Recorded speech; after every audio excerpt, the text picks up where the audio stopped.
Welcome to the Neighborhood Services District 2 Community Meeting. My name is Jason Perez. I am the Neighborhood Services Coordinator for District 2.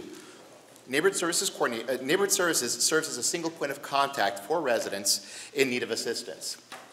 Do you have questions, ideas, or concerns about your neighborhood? Our section, Neighborhood Services, can help. Neighborhood Services facilitates a citywide effort to improve the livability of Anaheim neighborhoods by helping to create relationships between the city and other community-based resources. District community meetings are a part of the Anaheim Neighborhood Improvement Program to improve neighborhoods through a coordinated interdepartment approach. Please feel free to contact me if you have any questions at 714-765-4398. There are many resources and flyers in the back of the room for you to take home, so please take this information and share with your neighbors. Please note that the City of Anaheim, in partnership with various organizations, will be hosting the Anaheim Health Fair on November 6th and 7th at the Anaheim Convention Center. The event will provide residents with a variety of free health services, so flyers are available if you're interested. If you've not already done so, please make sure to provide your contact information on our sign-in sheet so we can go ahead and contact you and provide you much-needed city updates. Please remember to obtain a ticket for our Opportunity Prize drawing later tonight, courtesy of our Anaheim Public Utilities. Let's begin our meeting by inviting city staff to the front of the room to introduce themselves.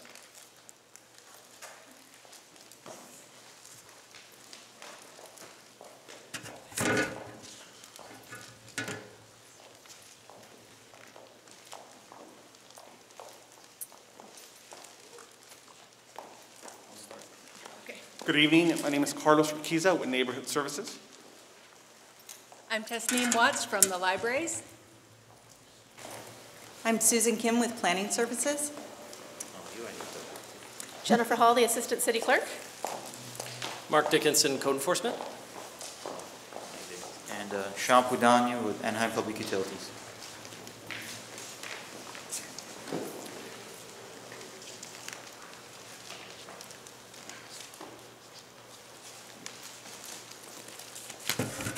Thank you, city staff.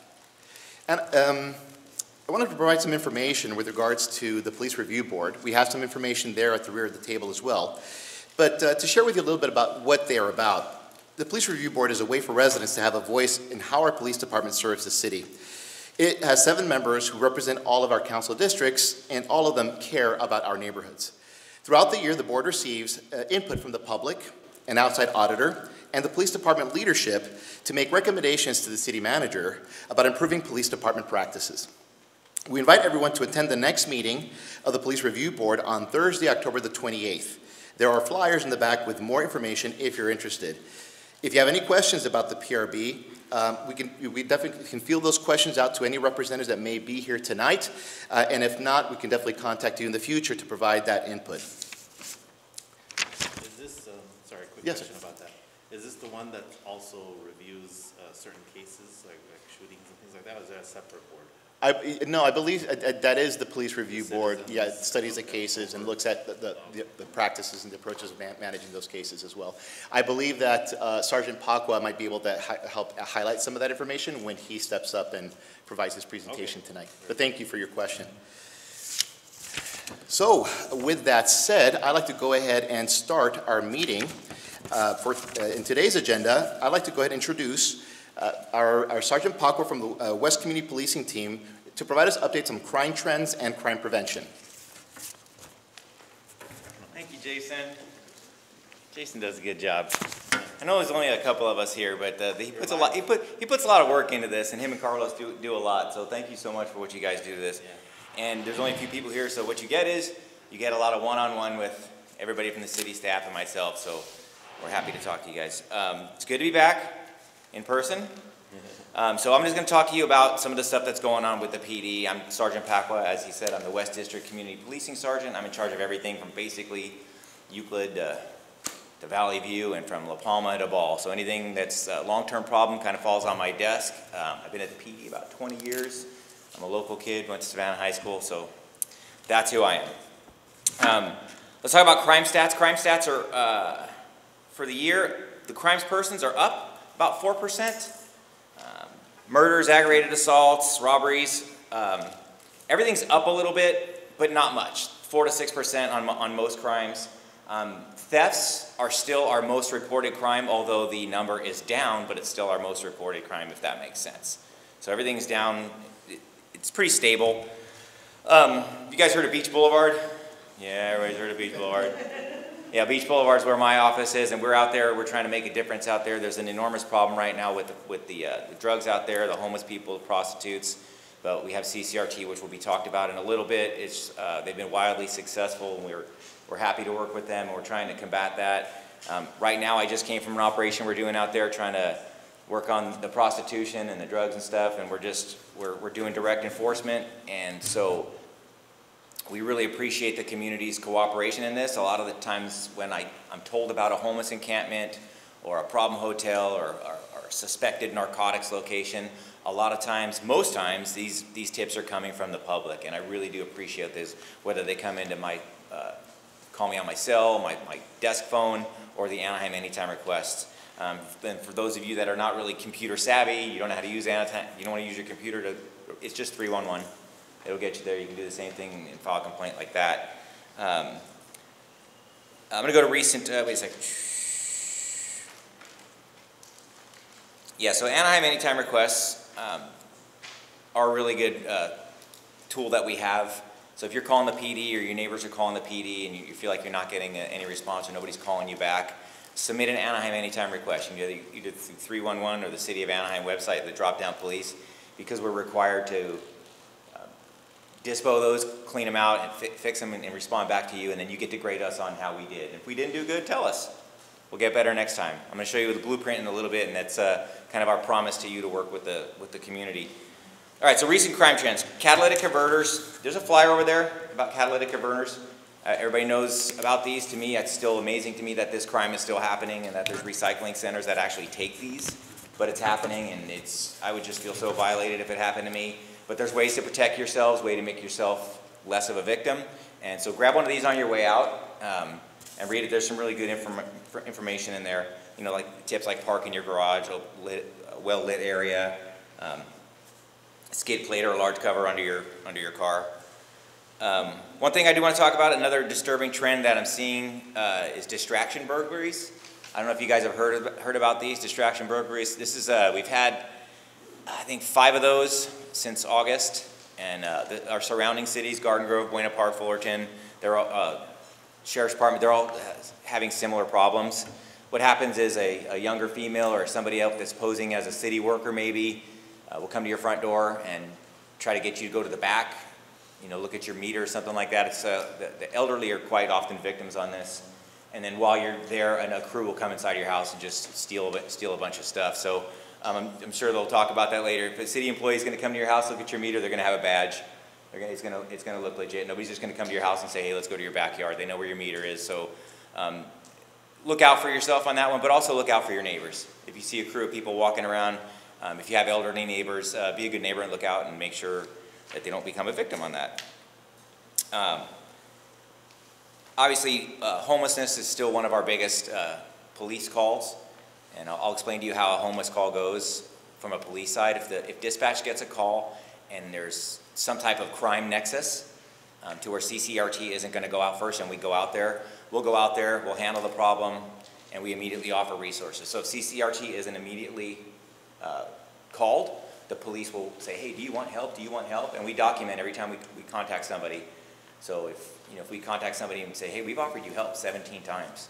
Because there's some statistics that say that a person won't take help until they're offered it maybe 10 to 20 times.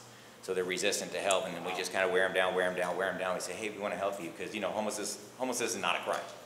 You know, just in and of itself is not a crime. So our main goal is to get them help, get them off the street, get them reunited, get them clean and back. And again, they've been very successful with that. So if it is something that they're arrestable and we arrest them, we'll call code enforcement, we'll take their property and we'll store it for them until they get out. And then even while they're in custody, offer them help, offer them help, offer them help. So that's how those call goes. I'm trying to be a lot quicker than I was last night. Can I get my blueprint slide? Sorry, you said CCRT? Yeah. What is that? Oh, Community Care Response Team. It's a group that, in collaboration with us and CityNet, they'll talk about them in a little bit, but I'll just give you a brief. So if we have a homeless call that there's no crime nexus, CCRT, they're highly trained. There's counselors. They have their own shirts. They have their vans. It's marked, and we'll get out there and they work to get the homeless people off the street. But one of the awesome byproducts of this is it's lowering our police calls for service. So before CCRT came around and we had a homeless outreach team, 80% of our calls had the word homeless in it, had the word transient in it. And now that we have this partnership with CCRT, more cops are free to do cop stuff. So, and there's a public number for that on the city website. If you see a homeless encampment or you see something, you just see somebody that just doesn't look like they're all there and there's no criminal, CCRT might be a better option for them. Okay, so this is the blueprint. This is something that it's new to Anaheim PD, but we've been doing it all the time. Basically, this is our contract with you and with ourselves. The main takeaway of this is to make Anaheim a safe place to live, work, and play. That's what's ingrained. Every officer, do I have the buttons? Yeah, I have the buttons. Every officer in the PD has this card in their pocket. We got to know it. Our command staff came up with this, and it's a good thing. We're going to live by it. Okay, so it talks about our vision, our mission, our values, all those things that we do: respect, teamwork, integrity, inclusion, wellness. We've done those all the time, but now they're being pounded into us daily. And it's a contract between us and the community. To prevent, reduce, respond to, and investigate crimes in order to safeguard our community. You're going to see the word community in here a lot. Strategic, comprehensive problem solving. And my favorite part here is, okay, here's our goals. To proactively impact crime. So that's what we're doing out west in District 1 and District 2. We're trying to get more out there and make stops, make car stops, be proactive, be seen, drive around. The days of cops just parking their car somewhere and playing on their phone, watching the computer, or just waiting for a call, those are gone. Okay, our command staff and our department now, we're really focusing on being proactive on crime. A high-performance organization, we're getting a lot more training. We're the first to have the body cameras. We have overt cameras now all over the city. We're getting applications on our phones. Every cop is issued a cell phone now. We're going to be to a point where we can run driver's license and issue tickets on a phone. Like when I was a baby cop 20 years ago, if you'd have told me that I was going to be writing reports in my car and sending digitally to somebody else, and I wouldn't even need a pencil, I would have told you you're crazy. But Anaheim PD is trying to stay on the forefront of technology, and so that's what where the high-performance organization falls into us. An enhanced community relationship, that's where you guys come in. It takes a long time to build trust, and only one bad video to lose it. Okay, we've all seen that, so we're very well aware of that. Although we carry cameras all the time, we also are well aware that we are being filmed all the time too.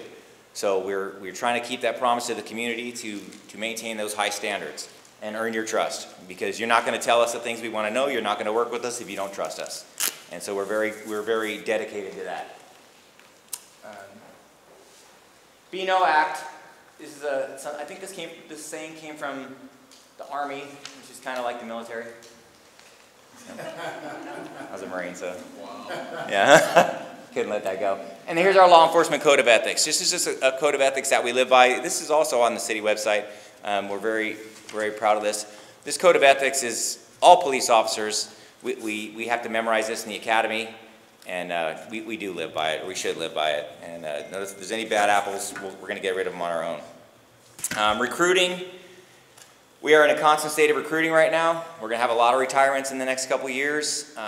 We are authorized to hire more cops than we have right now. Every year we're going to add a few. And the reason I tell you folks this is because, do you know anybody that's qualified? Do you know somebody getting out of the military? Do you know a really good college student? Do you know somebody that is trustworthy, respectable, a good person that's interested in an amazing career? I mean, especially in Anaheim, I wouldn't trade it for the world. I love where I work. I could have retired a couple years ago, but I'm not going to because I love coming to work every day. So if you know anybody that's interested in becoming a police officer, please have them get on the website and take a look at it. It's a great place to work, and we are hiring like crazy. All right, moving right along. Anaheim Confidential, I don't know if you've heard of it. Anaheim Confidential is a show that we do. It's a fundraiser. This year it'll be on November 5th. There's flyers for it in the back.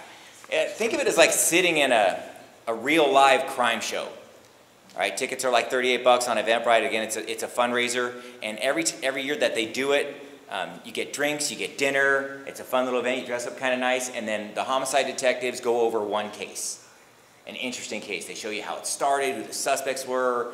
They build it up to the crescendo at the end and how it got solved. This and that. It's fun, and it's a very unique thing. But it's Friday, November 5th. Get tickets. These things sell out. They're wildly popular. And this year is going to be, well, I won't spoil it. It's a good one this year. It's a real good one this year. Also in the back table is the community policing contact list. I think I know almost everybody in this room. Everybody, if you don't have my cell phone number, you don't have my desk number or email, it's on this list. If you email me or call me and I don't respond back in 5 minutes, call the station because something's wrong. I'm very responsive to emails and phone calls. With that, I will be here after the meeting to answer questions afterwards. But does anybody have any questions or any concerns that I might be able to answer on the PD side of things? Can you mention, remember the one time I called you and the dispatch number wasn't answering, and I learned of the other number, not the 1900, but it was 1911, I believe? The secondary? Right. That number is, if you call 1900 now, it will get answered because there used to be a secondary number, but it defaults straight to a second number. I don't know what happened that morning, but it was chaos. Yeah, it defaults. It wasn't even, there was no greeting message. We did have a problem with our phone system for a while that if you called 911, not 911, but if you called our regular business line, the 1900 number, you wouldn't get an answer. But it's there were like 3 or 4 other lines, but now it all just goes. So that you won't have that problem anymore. Yeah, it was one time. And again, if that happens, call my desk. Oh, yeah. Especially out on the west end. So there's 1911. Yes, ma'am. For distraction burglaries, have you guys figured out how they're targeting these people, how they choose their victims? They're probably doing some surveillance on the house, or they're probably just looking to see if there's one car there. That's a thing. I will tell you that we have caught a crew in Anaheim, and there was another crew caught in, I want to say, maybe the lieutenant could help me out with this one. It was Buena Park or Fullerton. They did catch it. They caught a crew doing this. But no, I don't know specifically how they're targeting them. I would imagine it's just driving around the neighborhood doing their surveillance. They're very patient. That's probably why they were able to get along with this get away with this for so long. You're talking about the distraction burglary? Yes, sir. We got somebody in custody, or we're about to. Yeah. But the question was, do we know how they're targeting their victims? And there's probably a laundry list of that. So, I'm not sure how they're targeting their victims, but because I don't know what the list of victims look like. But I can tell you one of the detectives has identified a suspect and their vehicle and knows what they're saying. Yeah, and because most of the victims are elderly, there's probably some nexus that's how they're picking their victims. They're probably just driving around waiting to see elderly I was people. wondering because my neighbor was a victim. Oh, really? Yes, and there's no cars visible ever, and I just wondered how she was targeted. Yeah, that's a really good question. They're not really that forthright with information when we ask them that. Oh, I know. But yeah, how'd you pick it? Yeah, they don't give up their secrets, but I imagine they just kind of do some surveillance, because they don't want to. Did you say your neighbor has no cars? Her car stays in the garage. Okay, so very little activity. Yeah, Right. probably. That in itself is a target. Yeah, of course. They're looking for empty houses, Okay. And then a lot of times they're probably just knocking on doors, and if a dog barks or there's 2 people, they say, "Oh, hey, I'm just selling something. You don't want to buy it?" And they go to the next one. That's another way that they're doing it. It's a great question. Oh. Anyone else? Anyone else's question I can't answer? I got one. Go ahead. You talked about the catalytic converters and having good lighting. Yeah. Public Utilities has a great program where they provide free dusk to dog. And they're going to talk about it. I was so blown away last night. We're so fortunate in this city. I was at the meeting last night, and I heard about all these awesome programs and things that Anaheim does, and I woke up and I went on my city's website, and we don't have anything like that. So I just wanted, again, our city's awesome. They do this thing. So for these meetings, tell your neighbors about it. Tell your friends, your kids, your friends, whatever, to come to these things. There's just so many things available that people probably don't realize they have. Anyways, I'll get off my soapbox. I just love the city. Anyways, any more questions? One last Bring it, sir. First of all, thank you for your service. Yeah, I welcome. appreciate you. I'm not sure if this is the right forum or if you're the right person, but I'm closer to Magnolia and Ball, that side of District 2. And I've heard from some of my neighbors, and I've seen it firsthand, that there isn't a lot of, you don't see the police there unless something bad happens. Right. Are you someone that we can talk to about? 100%. Yeah, I'm the guy to talk to. The question was, he lives by Magnolia and Ball area, and the neighbors have a concern with they're not seeing a lot of police. Okay, obviously we are no different than any other police department where we're very short-handed right now. Right. So a lot of times people will say, I won't call the police because they're not going to come. I would encourage everybody, anytime there's a problem, please call the police, because even if they don't come, we get a record of the phone call. So every month, our crime analysis unit, we all sit down, or twice a month, we sit down with them and see where the calls are coming from. So if there's a big red splotch up here in the hot zone saying we're getting a lot of calls here, whether handled or not, we'll say, okay, well maybe it's beneficial to the community to start allocating more resources towards there. So I say it's squeaky wheel gets the grease. You know, there's some neighborhoods like way out west there or way out east, like you're never going to see a cop unless you call. You know, but if there's more calls for service, then we'll put more cops there, or we'll start doing these mission sheet. We call mission sheet. We identify areas. Hey, there's been 63 calls in a month in this neighborhood. Maybe we should start figuring out what's going on. And I'm community policing. That's basically my bread and butter. I figure out long-term problems. My cops and I, we don't get sent call to call to call. We say there's a giant problem here at Magnolia and Winston. How do we fix it? And that's what we do. So call. That's my recommendation. Just call, even if it's the slightest thing and nobody shows up, call anyways. Did we get Gentlemen, Sorry. question brought up, current status of street racing. The current status of street racing, yeah, street racing still continues to be a problem. Although Anaheim kind of jumped ahead of that, there's now municipal codes. We're actually going after spectators now. We have our traffic detail. They've separated a couple of officers and our helicopter. So when these things happen, we're going after the spectators, and then it's awesome. The helicopter is capturing license plates. And the cops are capturing license plate. We have cameras everywhere that's capturing license plates. So what happened is maybe 2 or 3 days later, we'll go to the house with a tow truck and take your car, write you a ticket, and they're very expensive, and you don't get your car back till you go to a traffic judge. So yeah, we can't get 300 cars at one time, but we got all our plates, and we're slowly going out there, and we're mailing them tickets, and I'm telling you right now, these people are losing their cars, and they're losing a lot of money. So we have seen a little bit of decline, but it's still a huge problem. It's still, the Brookhurst and Ball was pretty bad. That area was pretty bad, and yeah. Magnolia was getting pretty bad, and the Deerdens, the Deerdens parking lot right now is probably our biggest one. I'll hurry up, Jason. You mentioned about impounding cars. What's the minimum offense to have that happen? Just being there watching? Yeah, well, the cars get, because they're actually participating in it. Oh, it's the participants. They're participating, yeah. Okay. And then the spectators will get their license plate, get their address, go there, you know, and they open the door. Yep, that's you. Here's your ticket. Okay. And It's a citation. it's a citation. But they're starting to become aware of that. It's another innovative thing that Anaheim's doing that I don't know if any other cities are doing that yet, but that's what we're doing.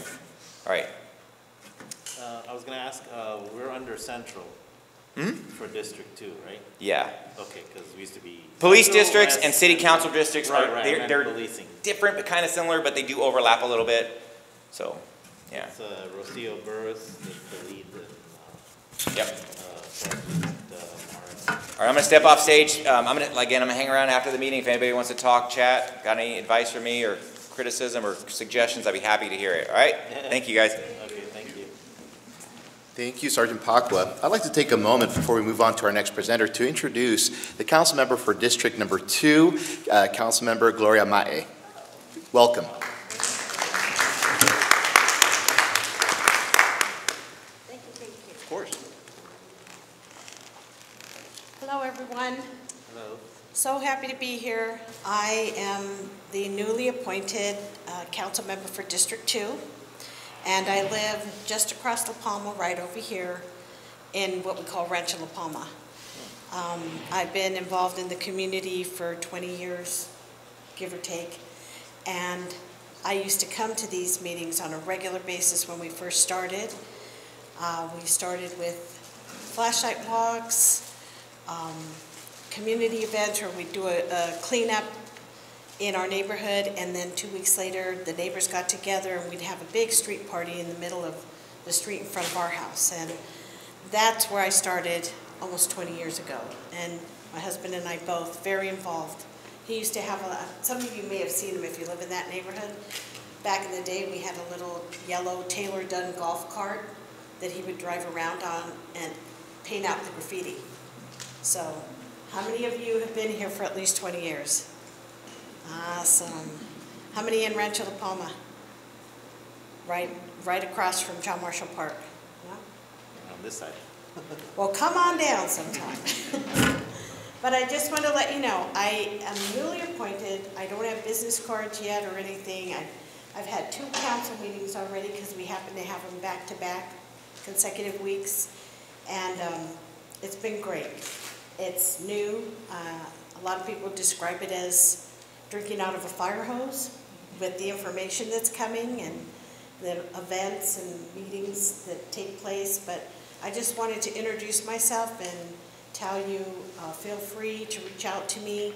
My Anaheim email is just like my name minus the apostrophe. It's GMAAE@anaheim.net. And I don't remember my phone extension in my office yet, so forgive me for that. But please reach out, and I'm going to be here also till after the meeting. So I'd love to meet all of you and personally and introduce myself. Just get to know you a little bit. Thank you. Thank you, Councilmember Mae, for joining us tonight. Moving forward with our agenda, we're going to have Mark Dickinson from the Code Enforcement Department provide us with updates regarding Community Care Response Team and Code Enforcement. Thanks, Jason. Good afternoon, everyone.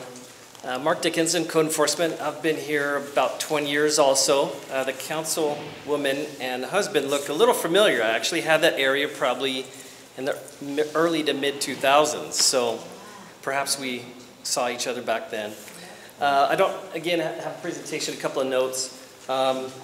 Sergeant Pacwa discussed the CCRT, so I think you had a general idea of what they're doing. I just want to draw your attention to the 6-month report was conducted, and there should be a video. Let's see if it shows it quick. There's a video on the city's website, so you could go check that out. The 714-820-9090. So that's to, again, as Sergeant Pacwa mentioned, that's non-crime related. It's just if you observe the homeless, hanging out, loitering, the program or the group is to get those resources to these individuals. The goal is to get them in housing or emergency shelter, and then they could get their services, all that they need. We also had Be Well OC, and they actually have a website as well, bewelloc.org. It's a county run facility focusing on mental health crisis. So that's just another tool in our toolbox that's going to supplement the CCRT. We're excited about that one. Moving on to code enforcement, vendor enforcement, the flower vendors, the pushcart vendors. We partnered with the health department. We need them to assist us in the food vendor enforcement. The regular enforcement we conduct on our own, but we did create a partnership with the health department, Orange County Health Department. They're accompanying us. We actually are doing 2 enforcement days a week in the evening.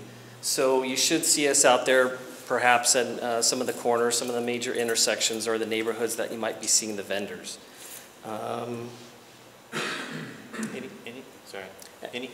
That's it, go ahead. Any questions you have?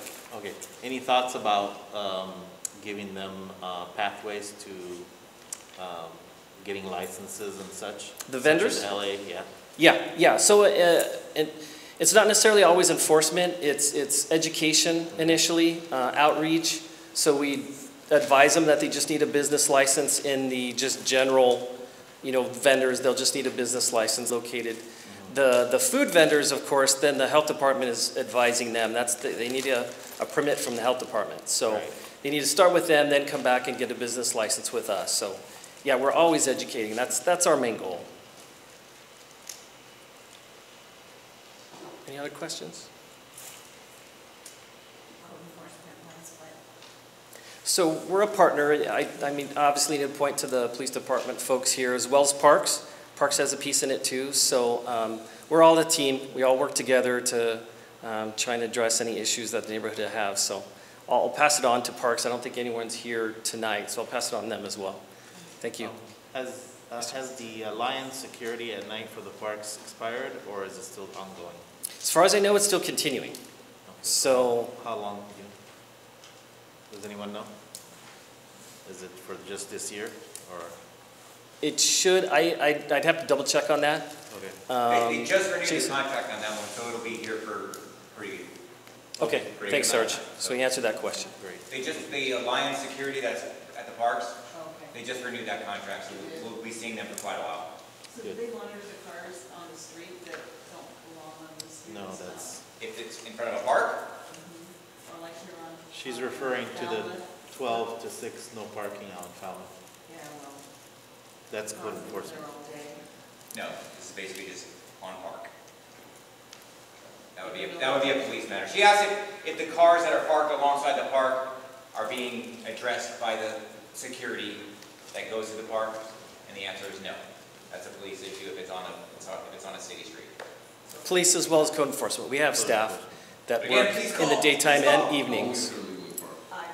Yes, I'm a frequent flyer, unfortunately. we love it. A lot of the parks are adjacent to your neighborhood, and a lot of those folks are legally parked. Right. They just live close by, but for the most part, they're legally parked, they're just not parking like Yeah. right in front of their house. If they're illegally parked, or they're inside after 10, they'll be addressed, but. Actually, it's the transfer that was. Yeah, time zones or permit parking areas, that's where we do some enforcement. In their car, and then they set up encampment along the sidewalk area, you know, they bring in 100%. shades. That's really what I'm talking about, when we come the others, so. So, you talked about the food vendors and everything else, but also in general. Anaheim Anytime, either on the web or the phone app, is the best way to report these things, correct? Absolutely, yes, correct, correct. No, I was trying to. For, non-emergency situations. Yep, absolutely. We're not talking about police. The police, exactly, yeah, or fire, Yeah. yeah. Anaheim Anytime. Issues with code enforcement on the weekends. How's the staffing levels? Have they hired more to cover? Because I know they only have like 1 or 2 that covers the. Yeah, we're limited on Saturdays. In fact, this Saturday we have a crew out. It's typically more smaller staff on Saturdays. We do special details at times, but it works out to be every other Saturday roughly, not always, but that code enforcement's out there as well. Yeah, unfortunately, it's known out there, and that's when we have a lot of the problems. So we have to escalate it to police. Yeah, and we'll probably do some additional vendor enforcement. We'll probably mix it up, that it's not just during the week. We'll probably do some weekends too. Okay. Thank you. One Yes, question, ma'am. your CCRT response team is 24/7 or just Monday to Friday? No, 7 a.m. In fact, I have that right here. It's 7 a.m. to 9 p.m. Thank you. And only Monday to Friday? No, it's 7 days a week. 7 days a week. Thank you. Is that it? Thank you all. Have a good night. Thank you. Thank you. Thank you, Mark Dickinson. And here to provide us with information regarding the redistricting process is Jennifer Hall from the City Clerk's Office. Hello, everyone. Welcome. Happy to be here. So we are going to talk, just to share a little bit of information with you about redistricting. And if you're not familiar with that, or maybe you are from being here in Anaheim for a little while, this is our current district map. We have 6 districts here in the city of Anaheim. And again, if you have been here a while, you might remember we used to elect our city council members all at large.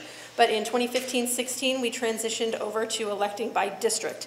And we went through a process at that time, community input in drawing these district boundary lines. When we did that, we based them based on numbers from the 2010 census, because that was the requirement from the Federal Voting Rights Act, and those were the numbers that were in place at that time. If you all remember last year, 2020, we did a census again. Federal government does it every 10 years. And so now we have to kick off a start because of that 2020 census and those new numbers. And in accordance with our charter, we have to relook at our city council district boundary lines again. And it's not just unique to Anaheim. This starts up at the federal level, congressional, all the Senate, all the way down through states and to school districts and cities as well. So you might hear about it not just from Anaheim, but from some of your other areas as well. Now we're working a little bit behind the curve because of the pandemic. So typically when we do the census, the federal government will release that data in March or April of the following year. So that would have been this spring. Unfortunately, there's been delays. We finally got the numbers in August. Then the state had to readjust some of those numbers based on requirements that the state has in the Fair Maps Act. And so we actually got our final numbers just the end of September. So now this is when we're really going to be moving forward onto that. So we're going to be going through all of this. That's the data we'll be using for this process. So this is just a little bit of where we are and what we've been doing. We got those numbers, and that last month in September, we held a series of 7 community meetings. We went around to all the 6 districts, as well as we held one virtually, to take in community input, and that's what we're here to talk to you guys about again. We're still collecting that community input. We're going to collect it all the way through this entire process to help inform how the map lines might be adjusted. So we want to look at knowing things like what are your neighborhoods, what are your communities of interest, and making sure that those can work together and remain together, or where we need to adjust these boundaries along with the other federal requirements. So we went through and we did all of that, and that will help inform the draft maps that are going to be the next step. So we have some tools I'm going to talk about here in a minute so that you as community members can submit your own draft maps for where you think the lines should be on the districts. And you can do a map of the whole city, or you can just pick your own individual district. So if you only want to draw one district, you think something should change, you can do that as well, or 2 districts, whatever your recommendations are. We'll be collecting all that data and presenting that all to council and the community for review for a time frame period. So we do have a tentative or deadline first coming up of October 22nd to submit the initial draft maps, and those will be presented to the public and to the council at a public hearing on November 2nd. So that will be the first time we'll be looking at potential changes to the existing lines that you saw on the last slide. So once we do that and we present those maps, they'll all be available online as well. We will have a public hearing on that November 2nd. After that, we're going to go back out to all the districts and again have more community meetings so that we can get additional input, additional community input on those districts, your neighborhoods, your communities of interest, and the draft maps. You hate this one, you love this one makes sense, this doesn't make sense, maybe we just need to tweak this right here. That's what we want to hear from you. So we'll go through that process over November, December, and then going into January and February, we'll hold 2 more public hearings in front of the City Council for them to narrow down and help determine what that final map will look like. So we have to complete this process per the California Elections Code by April 17th of next year.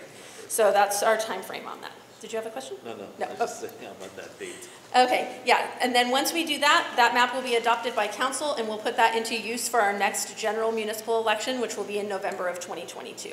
And that map will be used for the next 10 years until we do the 2030 census, and then we'll do this process all over again. So if you're still around then, please come back and bring your historical knowledge, because that's definitely helpful and we appreciate that.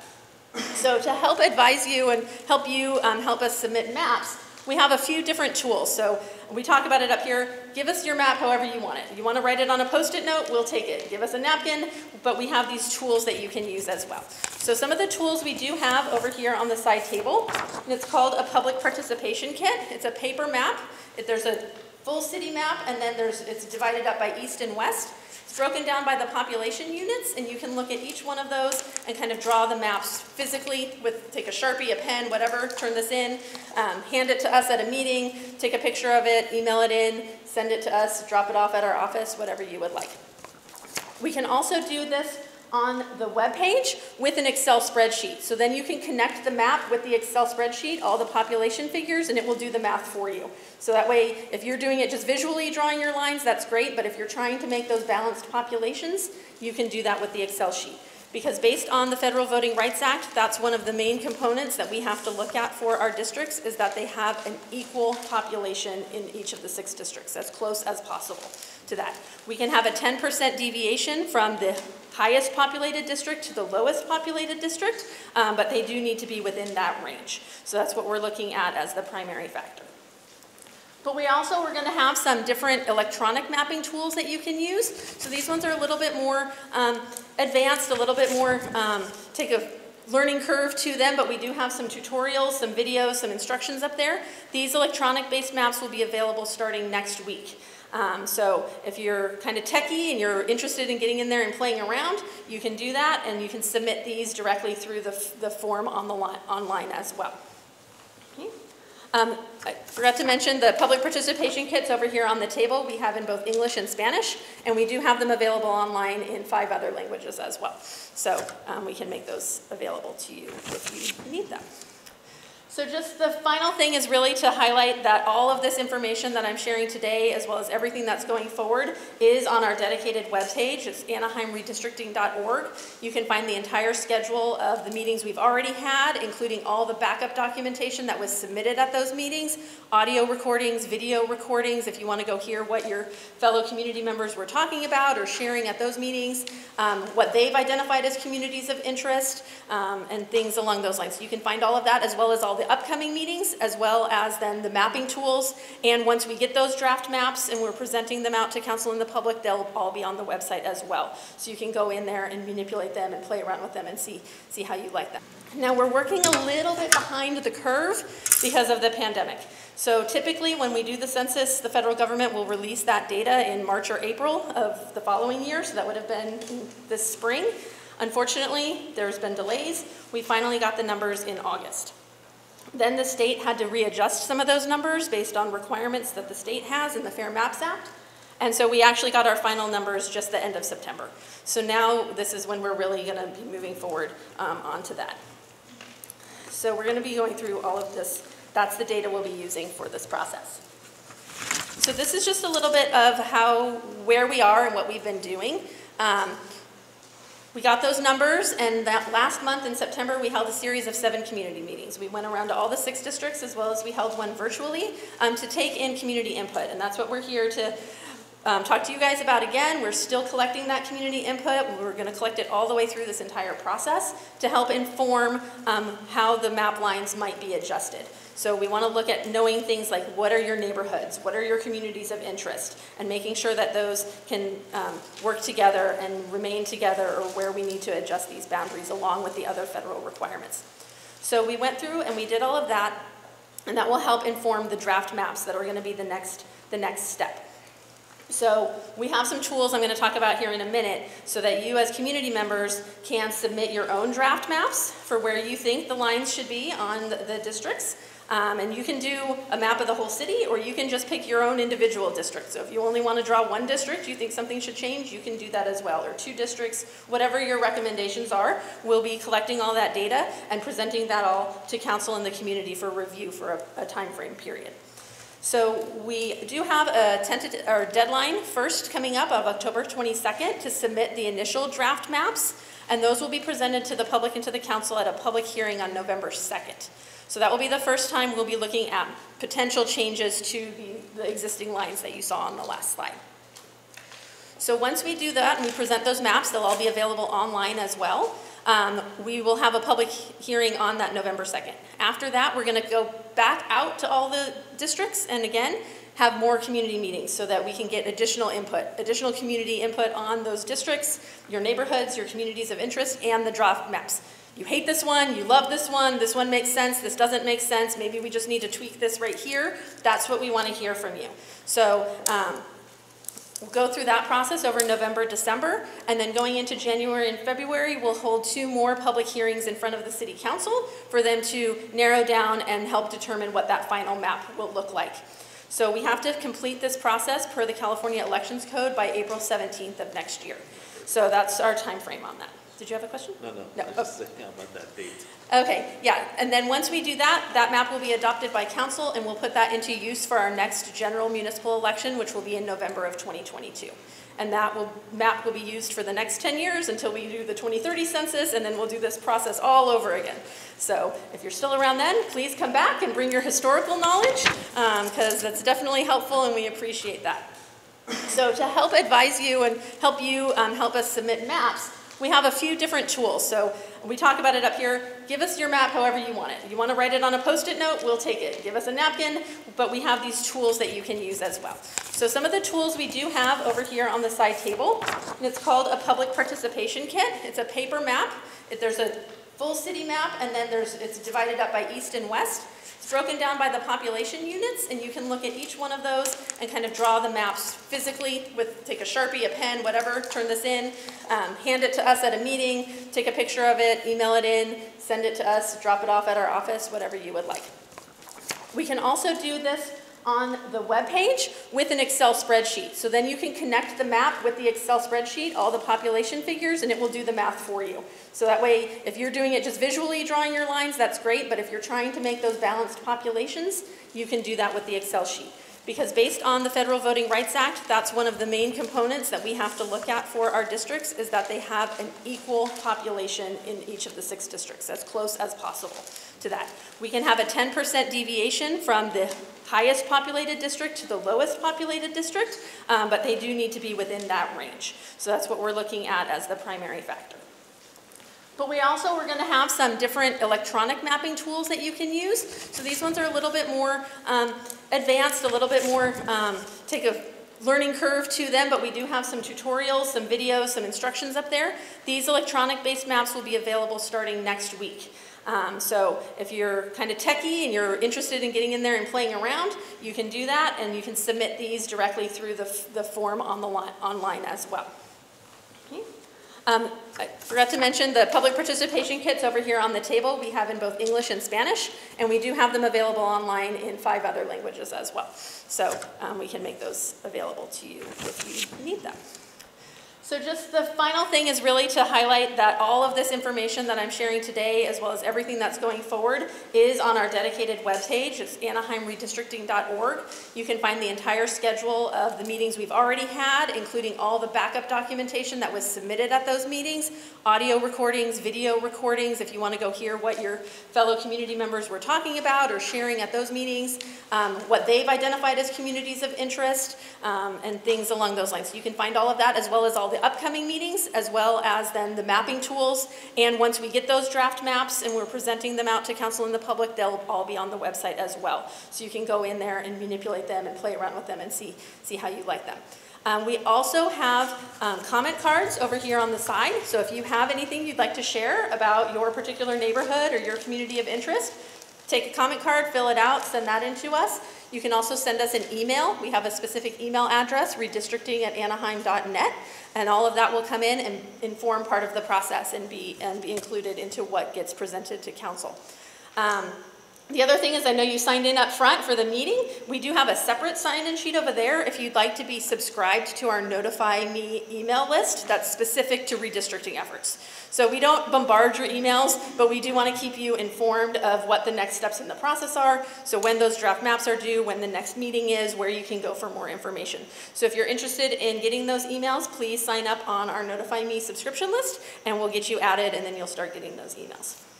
And so that pretty much concludes the process. Just want to highlight again, October 22nd, that first deadline for draft maps, but we'll continue to take draft maps all the way up through November and December as well. That first presentation of them will be on November 2nd. That will be at 6:30 p.m. at City Council Chamber at City Hall. And then moving forward, more community meetings, November, December, and into the next year. So if you have any questions, I'll be here now or also at the end of the meeting. Oh, yes. Do you have an estimate of how many maps or drafts of maps you would expect? And have you gotten any already?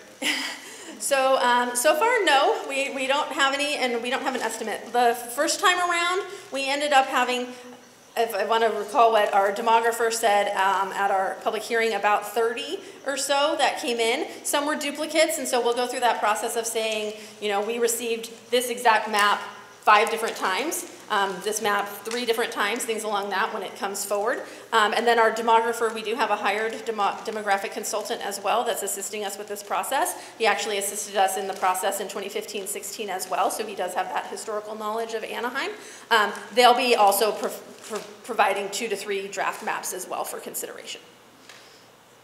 Okay. But we definitely want the community to get involved and to submit and to provide that background and information. Any other questions? I guess I'll add a comment. I'm one who's been attending those meetings and planning to turn it back myself. Districts 1, 2, and 6 grew at about the same rate as the city as a whole. So they can basically remain the same. Districts 3 and 4 need about 3,000 residents. They're under by 3,000. District 6 is, of course, at 6,000. Wait, District 5, sorry. 6 is 5. District 5 is about 6,000 people over. So you need to move about 3,000 from 5 to 3 and 3,000 from 5 to 4. That is the basic, just doing the math. Now, there's a whole bunch of other things that you take into consideration, but that's the basic. So thank you. Yes, that's definitely been a topic of discussion over our community meetings, that is one of the possibilities, and so we'll look and see how that comes forward with the proposed maps. Well, I will be here at the end, so if anyone thinks of anything else they want to ask, please feel free. Thank you. Thank you. Thank you, Jennifer. Here to provide this information regarding conservation programs is Shant Budanian from Anaheim Public Utilities. Anaheim Public Utilities is Anaheim-owned, Anaheim-focused, which means that we are your friendly neighborhood utility. Our mission is to deliver safe, reliable, affordable, and sustainable energy to our local residents. We have a number of ways to save here in Anaheim. Through water and energy efficiency programs, income-qualified programs, bill assistance, and we are also sustainability-minded. So some of the water and energy efficiency programs we have is our home utility checkup. That's one of our bigger programs. And basically what that does is we have a contractor that can come to your residence and provide an in-home audit. And part of that in-home audit includes getting some energy-saving light bulbs and water efficiency measures, such as aerators, low-flow shower heads, as well as some LED light bulbs. And that report, what it basically provides for you is some recommendations on how to become more energy efficient at your home. In addition to that, we offer appliance rebates. If you're looking to purchase a refrigerator, Energy Star refrigerator, Energy Star ceiling fan, or dishwasher, and some other measures that we offer rebates for, you can get a rebate from us. They vary anywhere from $50, $100, depending on what type of equipment you purchase. Refrigerated recycling, let's say you have a secondary refrigerator that's in your garage, you've been meaning to get rid of. We do offer a rebate for that. I believe right now if you get rid of that refrigerator, we'll give you a $50 credit. We have our tree power program. We offer shade trees. You can, I believe, receive up to 6 free shade trees. We have over 30 species that we offer, so if you're interested in getting a free shade tree for your home, we can have arborists come out, they'll identify the location, and you can pick through one of the species and decide what works best for you. Our weather-based irrigation controllers, we also have rebates for that through Metropolitan Water District. You can receive rebates for weather-based irrigation controllers, especially now that we're starting to get rain. Maybe a good time to look into those. Some of our income-qualified programs, we have our weatherization program. So our weatherization program is very similar to our home utility program, but it's an enhanced program for our income-qualified residents. There's more measures and more equipment you can receive under this program as long as you meet the income qualifications. And as you can see there for 2021 income level, family of 4, as long as your income is less than that amount, $107,000, you could technically qualify. If you're not sure, you're more than welcome to contact us and we'll be happy to review that with you. We also have leak repair rebate. Let's say your home had a leak and your water bill was extremely high for 1 month. You could technically qualify for an incentive as part of that leak that you got on your at your home and the excess charges you received on your utility bill. Senior disabled and veteran discount, you can receive a 10% discount if you're a resident here on your energy and water bills, as long as you meet the income qualifications.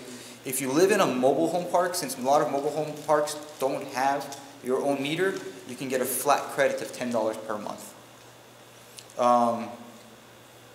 We also have our green power discount program. So we work with our local community school districts to install PV systems, photovoltaic systems at school sites. And we use the energy that's generated on there to provide to our local residents. And as part of that program, you can get a $10 a month discount for a period of 6 months. Again, that's an income qualified program. If you have any questions, more than welcome to come by and give you some details on that. our Dusk to Dawn program. And this was brought up a couple times today. So our Dusk to Dawn program, we offer free security lights to our residents. Let's say you will have a garage that needs a floodlight. We can give you one of those for free. If you meet the income qualifications, you can also get it installed at your home at no cost.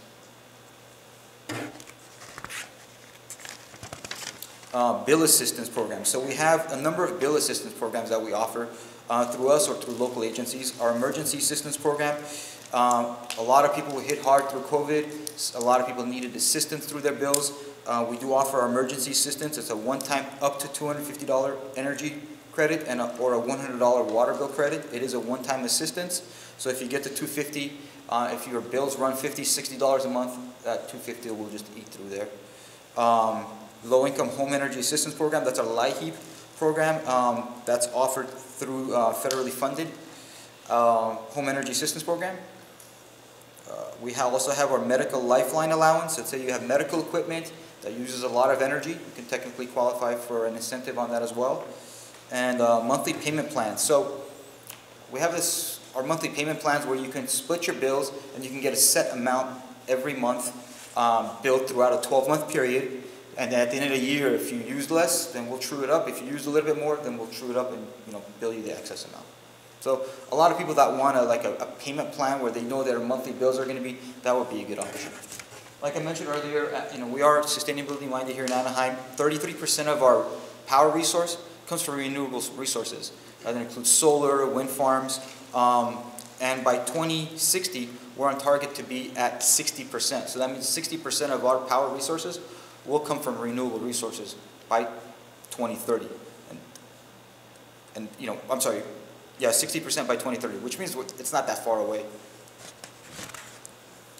Zero emissions vehicle charger rebates. We offer a number of rebates for whether it's commercial installations or your home. If you're planning on purchasing an electric vehicle, we offer rebates for that. We recently worked with a number of the school districts to incentivize chargers for electric buses they received. We work with local businesses that install chargers for their employees as well as for their customers as well. So we have a number of programs that we offer to help businesses as well as residents, purchase electric vehicles. Student engagement programs, we work with a lot of the school districts here. Anaheim has 7 different school districts. We work with all the school districts to encourage sustainability within the classroom as well. Save water. So here's some save water tips. Right now, California, obviously we're in water conservation mode. We encourage to reduce water waste by repairing leaks and using efficient fixtures. If you do have a leak in your residence, like I mentioned earlier, we have a leak repair program. Replace older appliances with efficient units, as well as replace lawns with native landscape and use drip irrigation. We do also offer a sustainable landscape masterclass series. So the next class is coming up on October 14th. That's 7 days from now, so 1 week from now, at the downtown Anaheim Community Center. The classes are about 3 hours long. They're great classes. They give you an opportunity to kind of help plan for what you want to do at your home. And then we have one on succulents that's on November 13th, a month from then. A discussion about customer safety. To us, that's extremely important. We want to make sure that when you get a call that you know that if somebody's asking for money, it's not us. We don't call our customers. We never ask for money. If you get a call from a utility person that's saying, hey, we need, you need to pay your bill, you can hang up, call 765-3300, and we'll verify that, we'll verify anything on your account. A lot of times you get these calls and their numbers look like it's an Anaheim utility. If you're not sure, hang up and call us directly. Or just let them know that you're going to call, you're going to hang up and you're going to call us back. We don't ask for any other type of payment methods. We always ask the customer to call us and go through our automated system to make your payments. We don't ask for your credit card numbers. We don't ask for that information at all. When in doubt, like I said, call the number on the utility bill. It'll go directly to our customer services department and they can verify everything. No one's going to come out and disconnect you and tell you to pay at that time. If somebody's knocking on your door, tell them that you're going to call the customer service department first to verify the information, ask for a badge. Like it was mentioned earlier, we know where your meters are. We don't need to knock on your door and ask them to get there. And your meter reader, most of the time you won't even know the meter reader came to your house to read it at that, unless you have to give them access. And again, always ask for identification, and if you don't know that's an Anaheim employee, ask for the identification, call us, and we'll verify that.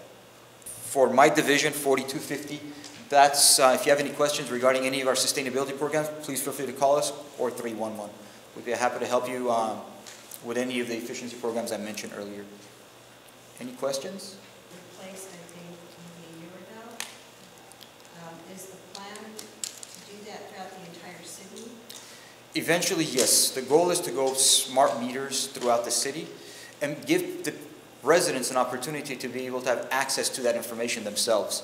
So right now you get your bill and you see what you see for a 30-day billing cycle.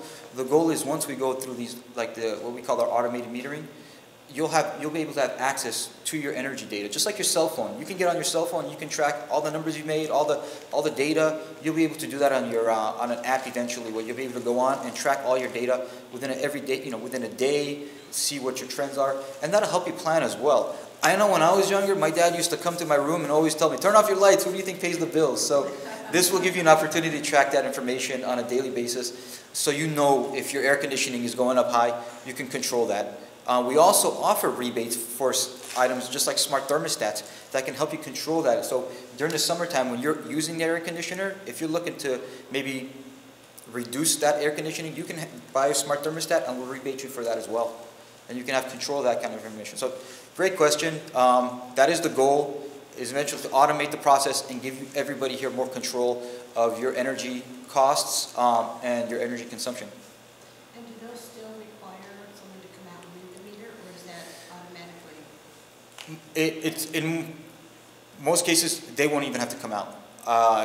We will be able to remotely read those meters, so you won't even have to have anybody come to your backyard, access your gates. If you have a dog, put them away. We'll be able to read the meters, and you'll get your bills monthly. Yeah. Any questions? I know that was a lot of information, so thanks for being patient. Back to the native landscaping. If I can get that. There you go. What exactly do they do during that workshop, or what's involved for that length of time?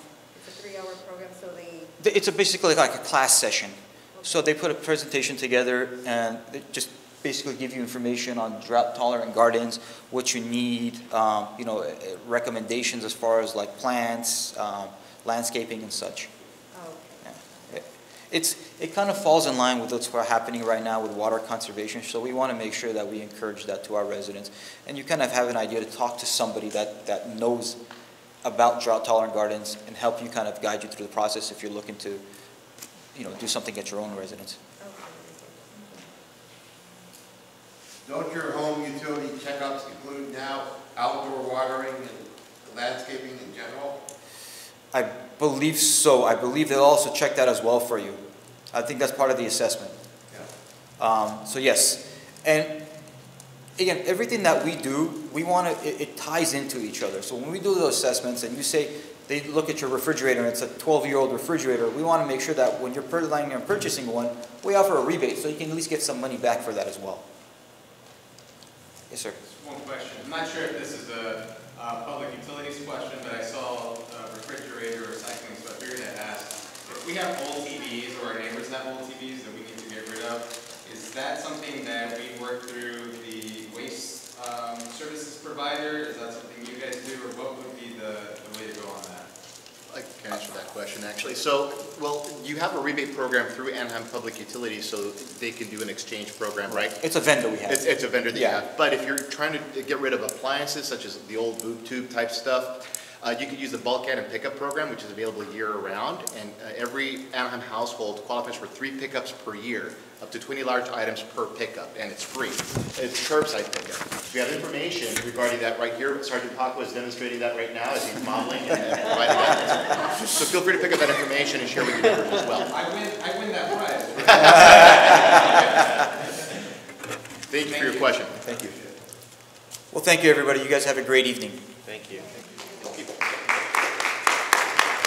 Thank you, Sean. here to provide us information regarding our Community Emergency Response Team, or CERT for short, and disaster preparedness is Adrian Abel from our Fire and Rescue Department. Good evening. Can you guys all hear me? Yeah. All right. So it's been a while since I've had to make a presentation, so I'm a little rusty. But just going to go out of here. I'm the last one, so we're almost done. My name is Adrian Abel, and I'm a fire inspector. I represent the City of Anaheim Fire and Rescue. And I just want to go over a couple little updates with the department. First, back in July 28th, 2020, the Anaheim City Council approved, voted in canceling our ambulance contract with Care Ambulance. And so Care Ambulance is our private ambulance transport provider. And so now we will be doing that in-house. So we then hired several EMTs, about 31 of them, young men and women who want to get a foot in the door into the fire service. And obviously, the fire service is a very competitive endeavor, so this is a good stepping stone for them. And it gives us an opportunity to look at these young men and women and kind of see who wants to come on board to be finally a firefighter, paramedic with the department, and so on, move on with their career. Some also will go elsewhere, but like I said, there's other programs similar to this. Long Beach, Compton, Huntington Beach run the same type of program. So it's not anything new. So the ambulance operator program starts off with our first phase is our stations 1, 3, and 6. Those will house those ambulances in there, and then we have 2 extra reserve ambulances there for extra surge or special events that we will have, that we will utilize. So, and then the next phase, next year, we'll fill in the other stations after that. We are still continuing our partnership with CARE. The contract is still ongoing, but we're just going to phase them out.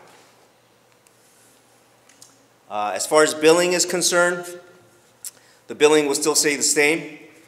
Some of you might be pay your utility bill or pay your paramedic subscription fee. That will still stay the same. The ambulance provider care, that is a separate bill that you would get billed separately for that transportation. That will still stay the same. So there's not going to be any change in that. Eventually, the goal will be that when you pay your paramedic subscription fee, it will include that ambulance transportation cost as well. But as far as rates or changes in billing and how that everything's still going to stay the same. And there's a couple of our ambulances out there, and you'll see them out there now. And as if you see here, if you pay through your utility bill and you want to sign up for the paramedic subscription program, come see me. But you'll see that that part in your bill here. Also, we are kind of going celebrating Fire Prevention Week. Our Fire Prevention Week, our goal was to kind of get people to go through their smoke alarms, learn the sounds of fire safety through their smoke alarms and their carbon monoxide detectors. What's the difference? Well, smoke alarms are, obviously they sense smoke. They are required to have them in every bedroom and in the common hallway. And as far as a carbon monoxide detector, you are required to have one in your house. Typically within one in the common hallway. So you don't have to have them in every bedroom. And misnomer or a myth, people think they need to have them in their kitchen. You don't have to have smoke alarms in the kitchen. So I know it may sound counterintuitive, but you know, if you're cooking your popcorn and it burns, it's going to be going off all the time. Then you're just going to, disable it, and that doesn't work either. So most commonly in the common hallway and in each bedroom. And go through this real quick. Now, we do have a smoke alarm program where you can call this number And if you own a home, a condo, townhome, or mobile home in Anaheim, Anaheim Fire Rescue will deliver some smoke alarms free of charge to you as long as our supply lasts. So in the past, we used to install them for you, for those who couldn't or weren't able to do that. But due to the COVID situation, we're just dropping them off right now. Hopefully in the future, we can get back to doing that again. And we also want to remind people about certain earthquakes and emergency preparedness in case of a disaster. Is if we do have a large disaster or some type of major earthquake within the city, I pride ourselves as having a top-notch fire department, but during a major disaster, you are going to be on your own for a little while. Probably 24 to 72 hours if it's a major earthquake or disaster. And so we want you to be prepared to sustain yourself. We have a checklist. I have a checklist up at the table here. Goes over what you should have in your home to have ready in case you need to leave your home or stay at home. You can go and feel free to pick up that checklist there. Also, if you have that old backpack or bag at home you want to throw away, well, don't throw it away. You may want to repurpose it. You can use to store up some 3-day supply of non-perishable food, can openers, first aid kit. The sky's the limit. And you can go through the checklist as well and put some of that stuff in that bag and keep that readily available. I made a little joke yesterday, which is true. My mother called the other day in a frantic panic because there was a brush fire behind the house and saw these fire trucks and people evacuating. And I just told her to try to calm down and just grab what she needed. But, she couldn't think, and she just, in a panic and trying to grab everything and grab my sister. So it's easy when you have stuff already laid out. You know where it's at. You can just grab that and get going. So don't be like my mother.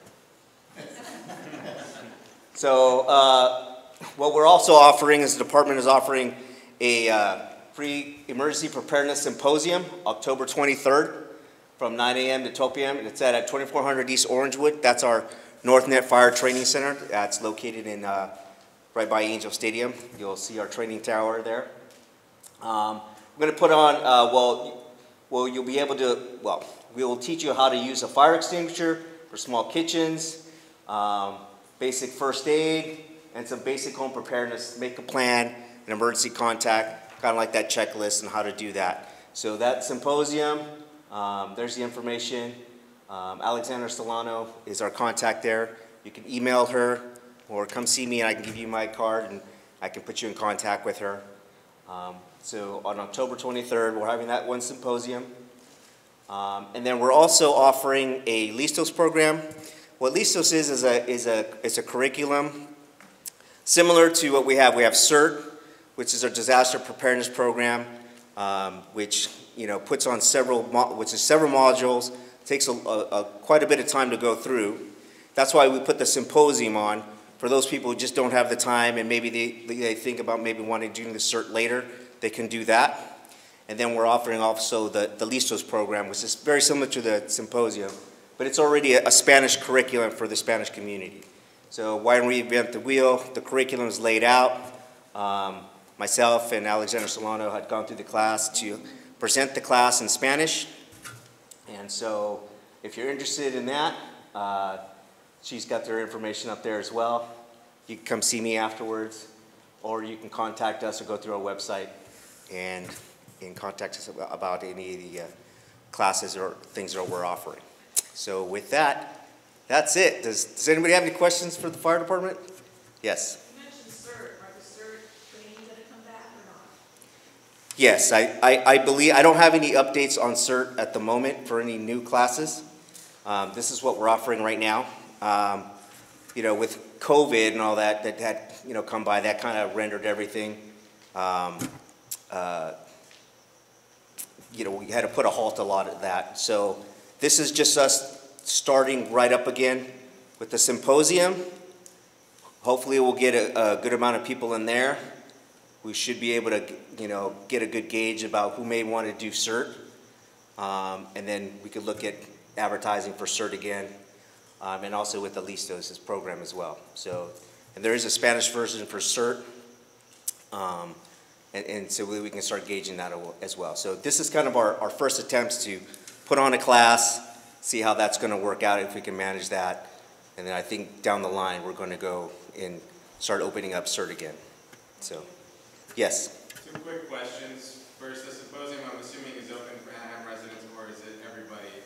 And then second question, is your mom okay? My mom is not okay. No, I don't think she's ever okay. And then your first question, we would prefer to have Anaheim residents. So that was our first. We're going to make room for them as our priority.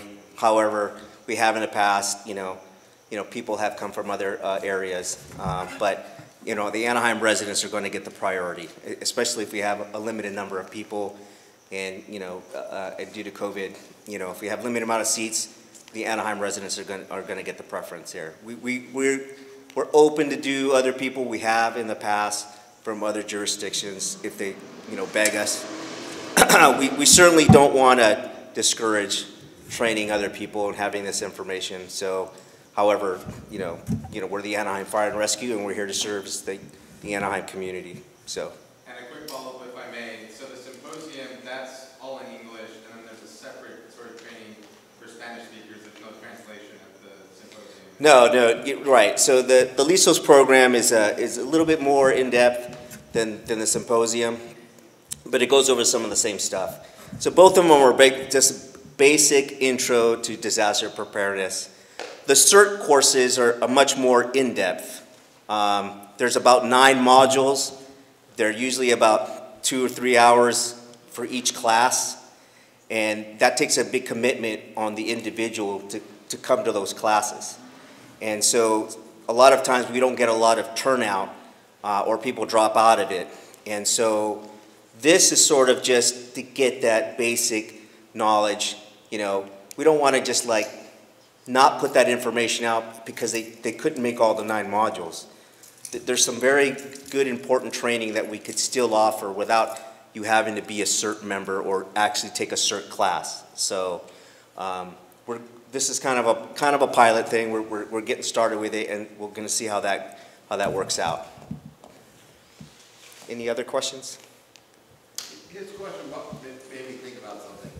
District 2 has a lot of connection with the unincorporated county area, where people have an Anaheim address, Anaheim, California, 9304. They don't live in the city, they live in the county.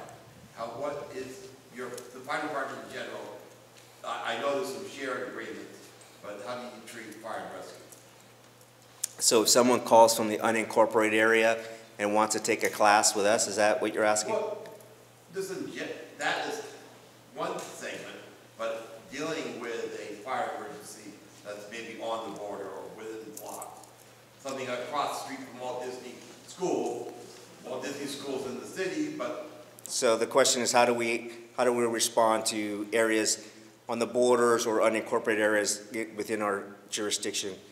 So what the fire department and the local agencies do is we have a mutual aid and automatic aid agreements. So what that does is that our borderline communities with Anaheim and vice versa, so those communities outlining the unincorporated Anaheim and south of that is serviced by Orange County Fire Authority. So constantly we may go into their community and they may come into us. Because we want to get those response times as fast as possible. So if there's a major fire, they're usually going to come in to us. As far as medical aids, usually the priority will be the Anaheim units to go in first. If it's a major medical disaster or some type of major accident right there on the border, the closest units are going to go. An Anaheim unit may be dispatched, but then an Orange County Fire Authority will be dispatched as well, and vice versa. So we have these shared agreements with each other to kind of cover each other during an emergency, especially on our borderline areas. So that's it in a nutshell.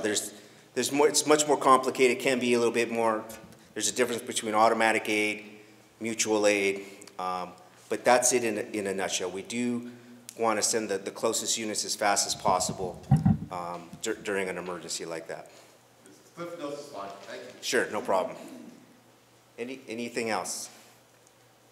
All right, well, thank you very much. Everyone, thank you so much for your time today. We appreciate it. We are officially adjourning tonight's meeting, but feel free to speak to city staff. If you've got additional questions, we'll meander here a little bit for a few minutes. And don't forget to pick up some additional materials. And if you didn't sign in, please sign in for our neighborhood updates. Have a wonderful evening. Thank you.